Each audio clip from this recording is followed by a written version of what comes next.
अस्सलामुअलैकुम। Tele school के इस एजुकेशन प्रोग्राम में खुशामदीद। ये प्रोग्राम टीवी पर हुकूमत पाकिस्तान और सबक फाउंडेशन की शिराकत से पेश किया जा रहा है। इसके लेसन्स पाकिस्तान के तमाम तालीमी बोर्ड बशमूल कैम्ब्रिज के सिलेबस के मुताबिक तैयार किए गए हैं, जिसमें एजुकेशन कंटेंट सबक फाउंडेशन प्रोवाइड कर रही है। सबक फाउंडेशन की वेबसाइट सबक.pk पर केजी से 12वीं जमात तक वीडियोस और प्रैक्टिस टेस्ट बिल्कुल मुफ्त दस्तयाब हैं। कंप्यूटर साइंस के इस लेसन में हम कंटिन्यू स्टेटमेंट और नेस्टेड लूप के बारे में पढ़ेंगे। ये टॉपिक फेडरल केपीके बलूचिस्तान की क्लास 12 के चैप्टर नंबर 4 कंट्रोल स्ट्रक्चर में आता है, पंजाब की क्लास 12 के चैप्टर नंबर 11 और सिंध की क्लास 12 के चैप्टर नंबर 7 में ये टॉपिक आता है। इस टॉपिक पे वीडियोस देखने के बाद स्टूडेंट्स सीख पाएंगे कंटिन्यू स्टेटमेंट के बारे में और नेस्टेड लूप का जो कॉन्सेप्ट है उसके बारे में जानेंगे। आज के कंप्यूटर के लेसन और इससे मुंसलिक वीडियोस को घर बैठ के देखने के लिए आप सबक.pk की वेबसाइट पे जा सकते हैं। यहाँ पर तमाम बोर्ड्स की 9वीं से 12वीं जमात तक कंप्यूटर साइंस के सारे टॉपिक्स पर वीडियोस और प्रैक्टिस टेस्ट बिल्कुल मुफ्त मौजूद हैं। इनके जरिए आप अपने कॉन्सेप्ट्स को पुख्ता करके इम्तहानात में शानदार नंबर हासिल कर सकते हैं।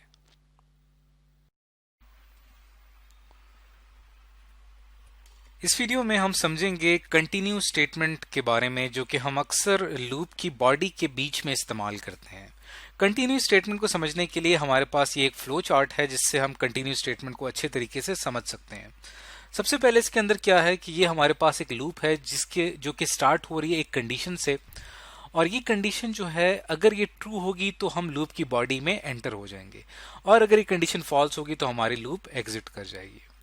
अब लूप की बॉडी के अंदर जो कोड लिखा हुआ है वो ये है, वो इस ब्लॉक के अंदर दिखाया गया है। अब यहाँ पे आप देखें कि लूप की जो कंडीशन है और लूप की बॉडी का जो कोड है उसके दरमियान में अगर हम एक कंटिन्यू स्टेटमेंट ऐड कर देते हैं, कंटिन्यू स्टेटमेंट के ऐड करने से क्या होगा कि लूप का जो फ्लो है वो रुक जाएगा और यहाँ से कंट्रोल शिफ्ट हो जाएगा बैक टू द कंडीशन की तरफ। और जो कंटिन्यू स्टेटमेंट की वजह से क्या होगा कि लूप की जो बॉडी के अंदर जो स्टेटमेंट्स लिखी हुई हैं उनका फ्लो जो है वो वहां पे आके रुक जाएगा। तो ये तो एक फ्लो चार्ट था कंटिन्यू स्टेटमेंट को समझने के लिए। अब हम इसकी एक एग्जांपल लेते हैं कोड के जरिए से। अब मिसाल के तौर पे यहाँ हम पहले एक लूप स्टार्ट करते हैं। लूप स्टार्ट करने के लिए हमें यहाँ पे एक वेरिएबल चाहिए होगा।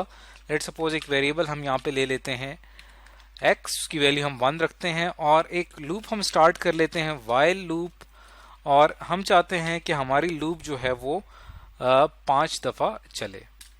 सो x इज लेस देन 5, और इसके अंदर हम लूप की बॉडी डिफाइन करते हैं। यहां पे हमने करना क्या है कि एक स्टेटमेंट है उसको हमने प्रिंट करना है। तो यहां पे अगर मैं लिखता हूं प्रिंट f i, और इसके नीचे मैं एक अगली स्टेटमेंट प्रिंट करना चाह रहा हूं, print f inverted commas slash n I love Pakistan. ये आई लव पाकिस्तान हम यहाँ पे प्रिंट करवाना चाहते हैं। तो उसके बाद हम यहाँ पे थर्ड स्टेटमेंट जो है मेरी वो है print slash n, new line में चूंकि प्रिंट करवाना है हमने पाकिस्तान। तो ये 3 स्टेटमेंट्स हैं जो कि मैं 5 टाइम्स इनको रिपीट करवाना चाहता हूँ, और यहाँ पे हम इंक्रीमेंट स्टेटमेंट भी ऐड कर देते हैं जो कि x की वैल्यू को प्लस प्लस करता जाएगा। तो एक सिंपल लूप का स्ट्रक्चर है, और इसके अंदर आई लव पाकिस्तान 5 टाइम्स जो होगा वो प्रिंट होगा। अब अगर हम इसको रन करके देखते हैं तो देखते हैं कि हमारा यहाँ पे क्या रिजल्ट आएगा। तो आप यहाँ पे देखें कि बल्कि हम यहाँ पे आई के स्टार्ट में भी स्लैश एन ऐड कर देते हैं ताकि आई भी जो है वो न्यू लाइन में प्रिंट हो हर बार। तो ये देखें कि आई लव पाकिस्तान, ये लूप जब पहली दफ़ा चली तो ये स्टेटमेंट प्रिंट हुई। लूप का जब अगला चक्कर स्टार्ट हुआ तो फिर आई लव पाकिस्तान प्रिंट हुआ, फिर लूप के नेक्स्ट आइट्रेशन में आई लव पाकिस्तान प्रिंट हुआ, और फिर नेक्स्ट आइट्रेशन में आई लव पाकिस्तान प्रिंट हुआ। तो ये हमारे पास 4 दफ़ा प्रिंट हो रहा है, चूंकि x की वैल्यू हमने स्टार्ट में 1 ली थी। अगर हम x की वैल्यू स्टार्ट में 0 कर देते हैं तो अब आप देखिएगा कि ये 5 टाइम्स यहाँ पे प्रिंट हो रहा है। आई लव पाकिस्तान ये 5 दफ़ा यहाँ पे प्रिंट हो रहा है। बल्कि हम इसको थोड़ा सा और डिफाइन कर देते हैं, /n हम थोड़ा सा और ऐड कर देते हैं ताकि हमारा आउटपुट ज़्यादा क्लियर हो जाए।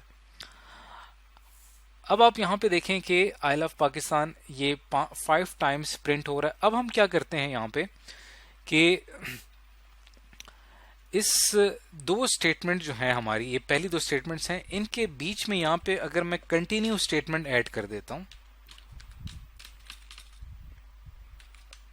कंटिन्यू स्टेटमेंट के ऐड करने से क्या तब्दीली वाकई होगी, हमारे कोड में क्या चेंज आएगा, इसको हम समझते हैं। और बल्कि हम यहाँ पे x++ जो है इसको हम यहाँ से कट करके ऊपर लेके जाते हैं। अब हमने यहाँ पे देखें कंटिन्यू स्टेटमेंट ऐड कर दी है। कंटिन्यू स्टेटमेंट के ऐड करने से क्या चेंज आएगा, आइए देखते हैं। तो अब आप देखें कि यहाँ पे जो आई प्रिंट हुआ, लव प्रिंट हुआ, लेकिन पाकिस्तान यहाँ पे प्रिंट नहीं हो रहा। इसका मतलब ये हुआ कि पाकिस्तान का जो फ्लो था वो यहाँ पे आके रुक गया।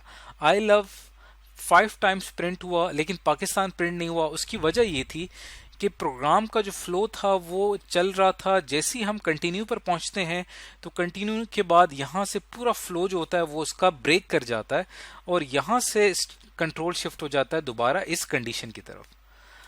उसके बाद फिर कंडीशन चेक होती है, फिर ये स्टेटमेंट आई प्रिंट होगा, लव प्रिंट होगा, लेकिन कंटिन्यू स्टेटमेंट के ऐड करने की वजह से क्या होगा कि पाकिस्तान के जो प्रिंट होना था ये यहाँ पे आके रुक गया।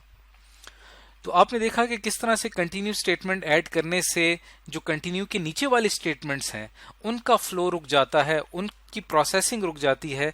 और उनकी प्रोसेसिंग रुक जाने से क्या होता है कि जो हमारे पास जो वापस जो कंट्रोल है वो शिफ्ट हो जाता है लूप की कंडीशन की तरफ। अब अगर हम इसको सिंपल समझने की कोशिश करते हैं तो x की वैल्यू हमारे पास 0 है, 0 यहाँ पे पुट करें, 0 इज लेस देन 5, कंडीशन हमारी ट्रू होगी, i प्रिंट होगा, उसके बाद लव प्रिंट होगा, x की वैल्यू ++ हो जाएगी, x की वैल्यू 0 से 1 हो जाएगी। उसके बाद कंटिन्यू स्टेटमेंट के बाद क्या होगा, यहाँ से कंट्रोल वापस शिफ्ट हो जाएगा इस कंडीशन की तरफ। x की वैल्यू 1 थी, 1 is less than 5, condition true होगी। उसके बाद फिर i रिपीट होगा, ये वर्ड लव फिर रिपीट होगा, i++ i की न्यू वैल्यू 2 हो जाएगी और फिर कंटिन्यू यानी यहाँ से कंट्रोल फिर शिफ्ट हो जाएगा इस कंडीशन की तरफ। तो यहाँ पे आपने ये जाना कि किस तरह से कंटिन्यू स्टेटमेंट ऐड करने से हम लूप का जो फ्लो है वो हम रोक देते हैं। इसके मुकाबले में एक और स्टेटमेंट है ब्रेक स्टेटमेंट, उसके बारे में भी यहाँ पे मैं थोड़ा सा हाईलाइट करता चलूँ। अगर मैं यहाँ पे कंटिन्यू की जगह ब्रेक स्टेटमेंट ऐड कर देता हूँ तो ब्रेक स्टेटमेंट के ऐड करने से ये होगा कि हमारा जो फ्लो है वो बिल्कुल ब्रेक कर जाएगा और हमारी लूप जो है यहाँ से बिल्कुल ख़त्म हो जाएगी। यानी कंटिन्यू में तो ये होता था कि यहाँ से कंट्रोल शिफ्ट होता था दोबारा लूप के हेड की तरफ, लेकिन ब्रेक के ऐड करने से क्या होता है कि लूप बिल्कुल एंड हो जाती है, लूप बिल्कुल ख़त्म हो जाती है। तो अब अगर मैं इसको कंपाइल एंड रन करता हूं तो देखें सिर्फ एक दफ़ा आई प्रिंट हुआ, लव प्रिंट हुआ, उसके बाद लूप हमारी ख़त्म हो गई। तो ये फ़र्क है ब्रेक स्टेटमेंट में कंटिन्यू स्टेटमेंट में। कंटिन्यू स्टेटमेंट कंट्रोल को वापस लूप के हेड तक पहुंचाती है, जबकि ब्रेक स्टेटमेंट बिल्कुल लूप को ब्रेक करके लूप से हम बाहर आ जाते हैं। तो इस वीडियो में आज हमने ये सीखा कि कंटिन्यू स्टेटमेंट जो है वो हम लूप के अंदर किस तरह से इस्तेमाल करते हैं।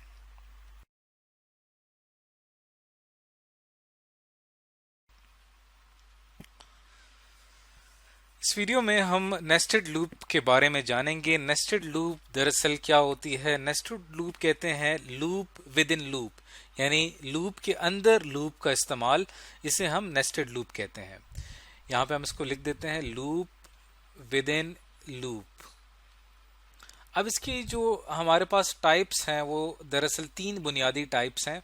एक जिसको हम नेस्टेड फॉर लूप कहते हैं। नेस्टेड फॉर लूप क्या होती है, नेस्टेड फॉर लूप होती है जिसके अंदर हम एक फॉर लूप बनाते हैं और उस फॉर लूप के अंदर हम एक और फॉर लूप लिख देते हैं। जैसे कि आप देखें यहाँ पे, अगर मैं यहाँ पे एक फॉर लूप स्टार्ट करता हूँ और फॉर लूप का आपको पता होगा कि फॉर लूप का एक हेड होता है जिसके अंदर हमारे पास 3 स्टेप्स होते हैं। इनिशियलाइजेशन, जिसके अंदर हम कोई वेरिएबल लेते हैं और आई के नाम से हमने एक वेरिएबल लिया है, उसको हमको इनिशियल वैल्यू देते हैं और उसके बाद फिर हम क्या करते हैं, कंडीशन चेक करते हैं, एक कंडीशन लिखते हैं और तीसरा स्टेप क्या होता है जिसमें हम इंक्रीमेंट करते हैं इनिशियल वैल्यू में। अब ये फॉर लूप की बॉडी है। फॉर लूप की बॉडी के अंदर हम एक और फॉर लूप स्टार्ट अगर कर दें, यानी इसके अंदर मैं एक और फॉर लूप स्टार्ट कर देता हूं, j is equal to 0, j एक वेरिएबल है, और इसको अंदर भी हम एक कंडीशन लिख देते हैं, j is less than 10 and j plus plus. और इस जो फॉर लूप जो इसके अंदर हमने लिखी है, ये भी हमारे पास ये इसकी एक बॉडी है जो कि इस कंट्रोल के अंदर यहाँ पे इस पे काम होगा। अब आप देखें कि एक लूप के अंदर आपने एक और लूप लिखी है। इस तरह की लूप को नेस्टेड लूप कहा जाता है। अब नेस्टेड लूप जो है इसको नेस्टेड फॉर लूप कहते हैं। इसी तरह अगर हम एक इसकी जो एक और टाइप है जिसके अंदर उसको वाइल नेस्टेड वाइल लूप कहते हैं। नेस्टेड वाइल लूप में क्या होता है कि एक वाइल लूप के अंदर हम एक और वाइल लूप का इस्तेमाल कर देते हैं, इसको हम नेस्टेड वाइल लूप कहते हैं। इसके अंदर भी ऐसे ही होता है कि हम एक वाइल लूप स्टार्ट करते हैं और उस वाइल लूप स्टार्ट करने के बाद उसकी बॉडी के अंदर ही हम एक और वाइल लूप स्टार्ट कर देते हैं। ये नेस्टेड वाइल लूप कहलाती है।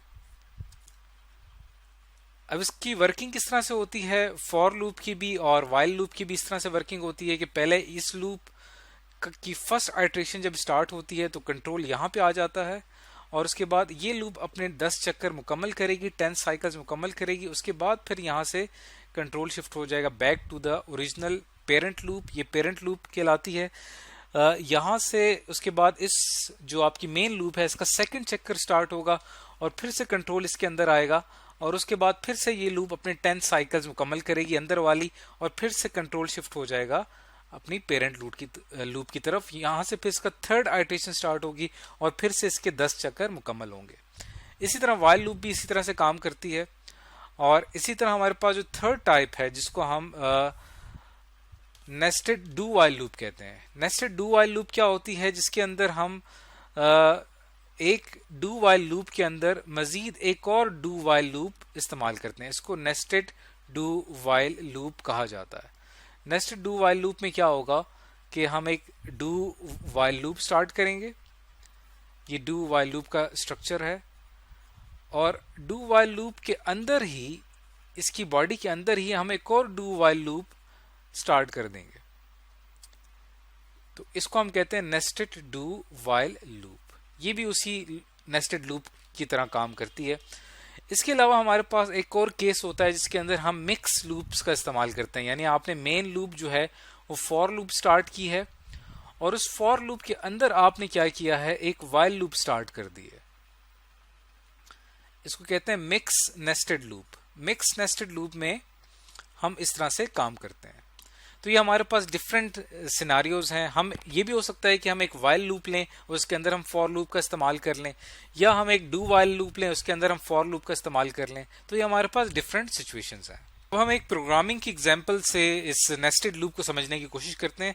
ये हमने एक छोटा सा एक प्रोग्राम बनाया है जो करता क्या है कि आपसे टोटल नंबर ऑफ स्टूडेंट्स जो हैं वो इनपुट लेगा, और उनके टोटल नंबर ऑफ सब्जेक्ट्स जो हैं वो इनपुट लेगा, और उसके बाद वो क्या करेगा, उन तमाम स्टूडेंट्स के मार्क्स कैलकुलेट करके बता देगा, और आखिर में ये भी बताएगा कि उस पर्टिकुलर स्टूडेंट की, उस मखसूस स्टूडेंट की क्या पोजीशन आई है, फर्स्ट डिवीजन आई है, सेकंड डिवीजन आई है, या उसकी थर्ड डिवीजन आई है। तो ये हमने एक प्रोग्राम बनाया है। इसके अंदर ये फायदा होगा कि आपके बाकी कॉन्सेप्ट जो हैं वो भी थोड़े से रिवाइज हो जाएंगे जो इससे पहले हमने प्रोग्रामिंग में पढ़े थे। इसके लिए हमने क्या किया है कि सबसे पहले यहाँ पे डिफाइन कॉन्स्टेंट्स हमने लिए हैं। एक कॉन्स्टेंट हमने फर्स्ट के नाम से लिया है, एक हमने सेकंड के नाम से लिया है। उसको हमने मेन फंक्शन से पहले ही डिफाइन कर दिया है। फर्स्ट कॉन्स्टेंट है उसकी वैल्यू हमने 360 रखी है, और सेकंड कॉन्स्टेंट उसकी वैल्यू हमने 240 रखी है। ये हमें काम आएंगे आगे चल के उसकी डिवीजन बताने में, कि फर्स्ट डिवीजन जो होती है वो 360 से ऊपर जो नंबर होते हैं वो फर्स्ट डिवीजन होती है। इसके अलावा 240 से ऊपर जो नंबर होते हैं वो सेकंड डिवीजन होती है। इनसे जो कम नंबर होते हैं उनको फिर हम थर्ड डिवीजन या फेल कंसिडर करते हैं। तो अब हमने इस प्रोग्राम को बनाने के लिए क्या किया है कि मुख्तलिफ वेरिएबल्स यहाँ पे हमने लिखे हैं, एन, एम, आई, जे, रोल नंबर, मार्क्स, टोटल। ये हमें काम आएंगे हमारे नीचे प्रोग्राम के अंदर। इसके अंदर आपका फोकस इस चीज के ऊपर होना चाहिए कि हमने नेस्टेड लूप को यहाँ पे किस तरह से इस्तेमाल किया। अब यहाँ पे हमने एक इनपुट स्टेटमेंट लिखी है दो, जिसमें ये कहा जा रहा है कि आप कीबोर्ड से total number of students enter करें, और total number of student store हो जाएंगे n के अंदर, और total number of subjects enter करें वो स्टोर हो जाएंगे m के अंदर। यानी m यहाँ पे जाहिर कर रहा है टोटल नंबर ऑफ सब्जेक्ट्स को और n जाहिर कर रहा है टोटल नंबर ऑफ स्टूडेंट्स को। अब हमने क्या किया है, एक फॉर लूप का आगाज कर दिया है। ये फॉर लूप के लिए हमने i एक वेरिएबल का इस्तेमाल किया है। ये लूप हमारी चलेगी कब तक चलेगी, जितने हमारे स्टूडेंट्स होंगे। यानी टोटल स्टूडेंट्स, लेट सपोज अगर हमारे पास टोटल 3 स्टूडेंट्स हैं तो हमारी मेन लूप 3 दफा चलेगी, और उसके बाद i प्लस प्लस। अब आप देखें कि इस फॉर लूप की बॉडी स्टार्ट हो रही है इस ब्रैकेट से लेकर इस ब्रैकेट के बीच में। ये जो दरमियान का पूरा इलाका है ये दरअसल इस फॉर लूप की बॉडी है। अब इस फॉर लूप की बॉडी के अंदर ही हमने एक और फॉर लूप रखी हुई है। इस फॉर लूप का जो कि अंदर इसके अंदर है, ये इसका एक खास मकसद है। ये हमारे पास एक नेस्टेड फॉर लूप की एक एग्जांपल है। तो जब ये लूप चलना स्टार्ट होगी तो i की वैल्यू यहाँ पे 1 है, i की वैल्यू यहाँ पे कंपेयर होगी, कंडीशन हमारी ट्रू हो जाएगी। लेट सपोज हम स्टूडेंट्स यहाँ पे 3 स्टूडेंट्स ले रहे हैं तो कंडीशन हमारी ट्रू होगी। उसके बाद कहा जा रहा है कि आपने रोल नंबर एंटर करना है पहले स्टूडेंट का। जो भी आप पहले स्टूडेंट का रोल नंबर एंटर करेंगे वो हमारे पास रोल नंबर के वेरिएबल में स्टोर हो जाएगा। फिर हमने टोटल की वैल्यू स्टार्ट में 0 रखी है। उसके बाद जो रोल नंबर आपने एंटर किया है उसके मार्क्स जो है वो आपने एंटर करने हैं। तो enter marks of subjects for roll number, जो भी आपने रोल नंबर एंटर किया होगा उसके मार्क्स आप यहाँ पे एंटर करेंगे। इसके नीचे ये फॉर लूप है, जो भी मार्क्स आप एंटर करते जाएंगे। लेट सपोज अगर आपने 6 सब्जेक्ट्स हैं और 6 सब्जेक्ट्स के मार्क्स आपने एंटर करने हैं, तो ये जो लूप है इंटरनल लूप जो है ये क्या करेगी, उन 6 सब्जेक्ट्स के मार्क्स को सम करके कैलकुलेट कर लेगी, यानी इनको प्लस कर लेगी। जब ये लूप क्या करेगी कि उन तमाम मार्क्स को कैलकुलेट करने के बाद आपको फाइनल वैल्यू जो रिटर्न करेगी वो टोटल वैल्यू होगी उन मार्क्स की, और आखिर में आपके टोटल मार्क्स प्रिंट हो जाएंगे। उसके बाद मैं यहाँ पे इसकी वर्किंग मजीद एक्सप्लेन नहीं कर रहा, क्योंकि यहाँ पे हमने फॉर लूप की एग्जांपल के अंदर ये एग्जांपल हमने पढ़ी थी कि किस तरह से एक फॉर लूप काम करती है। अब यहाँ पे आप देखेंगे टोटल मार्क्स कैलकुलेट हो जाएंगे और टोटल मार्क्स प्रिंट भी हो जाएंगे। उसके बाद नीचे एक कंडीशनल स्ट्रक्चर है, एक कंट्रोल स्ट्रक्चर है जो कि चेक करता है कि अगर टोटल मार्क्स जो हैं उनकी वैल्यू फर्स्ट कांस्टेंट यानी 340 जो हमने स्टार्ट में लिखा था उस 360 अगर उससे ज्यादा है तो क्या होगा, तो यहाँ पे प्रिंट करवा दिया जाएगा फर्स्ट डिवीजन। अगर टोटल की वैल्यू सेकंड कांस्टेंट जो है 240 जो हमने स्टार्ट में यहाँ पे लिखा था इससे अगर ज्यादा है तो वो यहाँ पे सेकंड डिवीजन प्रिंट हो जाएगा। और थर्ड ऑप्शन यही होगा कि अगर उसकी वैल्यू टोटल वैल्यू फर्स्ट से भी ज्यादा नहीं है, सेकंड डिवीजन से भी ज्यादा नहीं है, तो फाइनल ऑप्शन ये होगा कि वो स्टूडेंट फेल करार दे दिया जाएगा। तो इस तरह से ये एक पूरा एक प्रोग्राम काम कर रहा है। अब हम इसको रन करके देखते हैं।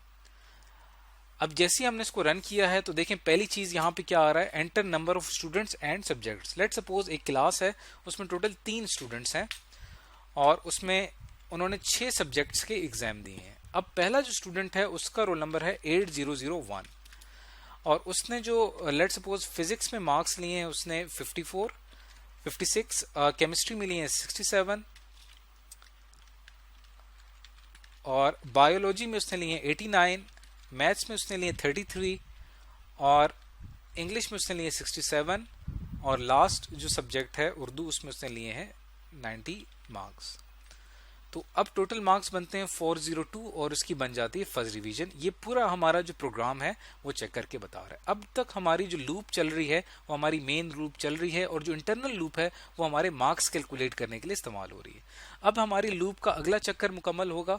अगले चक्कर में हम क्या करेंगे, अगले स्टूडेंट्स के मार्क्स एंटर करेंगे। लेट सपोज अगला स्टूडेंट जो है उसका रोल नंबर ये है और उसने जो 6 सब्जेक्ट में मार्क्स लिए हैं वो उसने ये मार्क्स लिए हैं। ये मार्क्स मैं उसके एंटर करता जा रहा हूँ। लेट सपोज उसके मार्क्स काफ़ी कम आए हैं तो देखें टोटल मार्क्स के बनते हैं 209 और वो फेल यहाँ पर आ रहा है। तीसरा स्टूडेंट जो है उसके मार्क्स जो हैं वो हम उसका रोल नंबर है 8003 और उसके मार्क्स हमने यहाँ पे लिखे हैं। लेट सपोज ये उसके मार्क्स हैं और इसके मार्क्स एंटर करने के बाद रिजल्ट आता है 255 यानी उसकी सेकंड डिवीजन आई है। तो यहाँ पे हमारा प्रोसेस एग्जिट हो जाता है, प्रोग्राम हमारा यहाँ पे आके ख़त्म हो जाएगा। तो इस तरह से आप देखें कि एक फॉर लूप किस तरह से हमारी हेल्प कर रही है प्रोग्राम लिखने में, प्रोग्राम बनाने में, किस तरह से इंटरनल लूप हमारी मदद करती है लूप के इंटरनल टास्क परफॉर्म करने में। तो इस वीडियो में आज हमने ये सीखा कि नेस्टेड लूप क्या होती है और उसको हम सी लैंग्वेज में किस तरह से इम्प्लीमेंट करते हैं।